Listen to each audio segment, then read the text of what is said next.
પરમ કૃપાળુ પરમાત્મા શ્રી હરિની દિવ્ય ચેતનાને વંદન.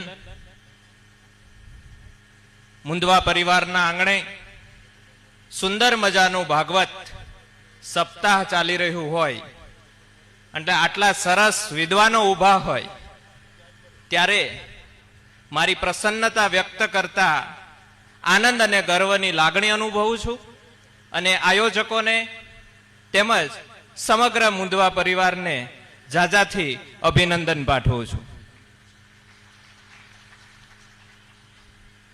માનનીય ધારાસભ્યશ્રીએ સુંદર વાત કરી, પણ મને કહેતા ચોક્કસ ગર્વ થાય છે કે આ કૃષ્ણગઢની ભૂમિની અંદર એવા કેટલાય સંતો આવ્યા હશે કે જ્યારે એમના પાવન પગલાથી અમારી આ ભૂમિ એટલી પવિત્ર બની હશે કે અમારા જેવા યુવાનોને આ ગામને શણગારવાનો અમને ઈશ્વરે અવસર આપ્યો છે. એ બદલ પરમાત્માનો આભાર માનું છું.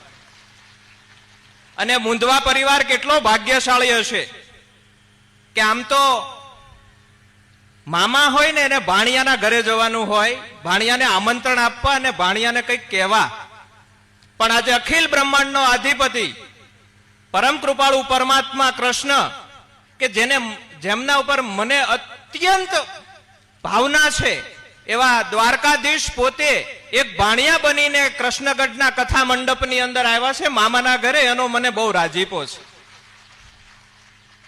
હું ઘનશ્યામપુરી બાપુને સમજુ છું. તમને મેં હમણાં યુટ્યુબ ઉપર નિહાળ્યા રસ્તામાં. તમારે થોડી ઉતાવળ છે પણ બાપુ આજે અમારા માટે 5 મિનિટ ફાળવજો બાપ.